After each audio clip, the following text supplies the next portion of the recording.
Hello friends मोर channel स्वागतम जानाइछु মই আজি চাদৰৰ সূতাৰে কেনেদৰে বিভিন্ন ধৰণে দহি বটিব পাৰি সেইটো দেখাম এই ভিডিঅ'টোত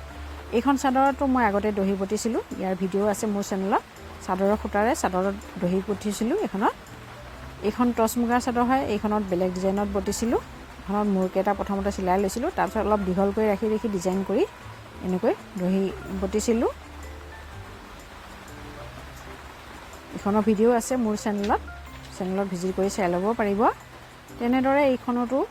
চাদৰখনৰ মূৰকেটা প্ৰথমতে চিলাই কৰি লৈ তাৰ পিছত দহি বটিছিলো একেবাৰে সহজ কম সময়ৰ ভিতৰত হৈছিলে ঠিক তেনেদৰে এইখনত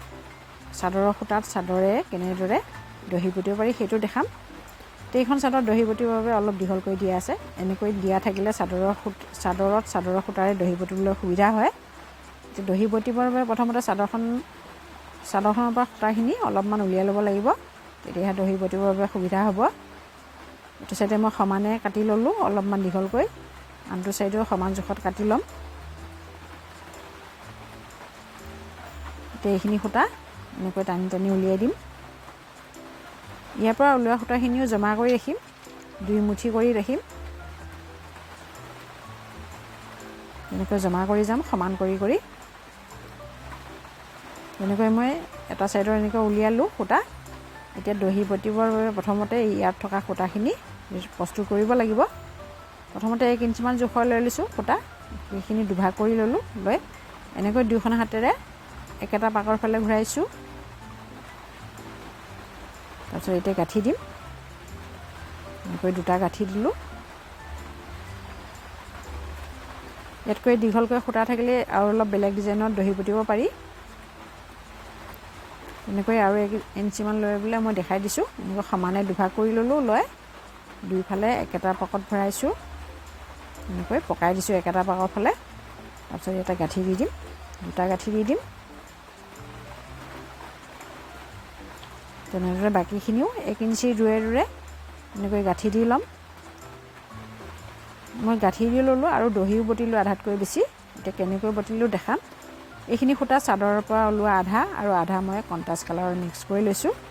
ইয়াতকৈ দহি সূতাখিনি বেছিকৈ লাগিলে মুঠিটো আৰু অলপ সৰহকৈ লৈ ল'ব মই এতিয়া সূতাখিনি এটা দহিৰ এনেকৈ দুভাগ কৰি দিলো তাৰ ভিতৰত এনেকৈ ভৰাই দিলো দি এনেকৈ দুটা গাঁঠি দিছো তাৰপিছত এনেকৈ সমান জোখত লৈ লৈছো লৈ সমান কৰিছো এটা বেজিত একে কন্ট্ৰাষ্ট কালাৰৰ সূতা ভৰাই লৈছিলো ডাবল কৰি আনটো মূৰেৰে এনেকৈ 3 পাক মান টাইট কৰি দিম দি এনেকৈ বেজিটোৰে গাঁঠি দিম একেবাৰে সহজ হয় এই গাঁঠিটো কেতিয়াও খুলি নাযায় এতিয়া বেজিটো এনেকৈ এফালেদি ভৰাই এফালেদি উলিয়াই সূতাখিনিৰ লগত মিক্স কৰি দিম তাৰপিছত সমান জোখত কাটি ল'ম বাকিখিনিৰ সৈতে এতিয়া আৰু এটা কৰি দেখাম এনেকৈ সূতা মুঠিৰ মাজত এনেকৈ ভৰাই দিলো দি গাঁঠি এটা দি দিম দুটা গাঁঠি দিম সমান কৰি লম বেজিত থকা সূতাডালে ভালদৰে টাইট কৰি এনেকৈ 3 পাক মান দি দিম তাৰপিছত বেজিটোৰে গাঁঠি দি দিম একেবাৰে সহজ হয় এই ভিডিঅ'টো চোৱাৰ পিছত আপুনি নিজে দহি বটিব পৰা হৈ যাব ভিডিঅ'টো চাই ভাল লাগিলে লাইক কৰিব কমেন্ট কৰিব আৰু যদি আপুনি মোৰ চেনেলত নতুন হয় তেনেহলে চেনেলটো সাবস্ক্ৰাইব কৰি বেল আইকনটো ক্লিক কৰিব নাপাহৰিব এনেকুৱা ধৰণৰ নতুন ভিডিঅ' পাবলৈ এটা সাইডৰ দহি তেনেকৈ মই বটিলো আনটো সাইডৰ দহি বটিলো এয়া ভিডিঅ'টো চোৱাৰ বাবে ধন্যবাদ।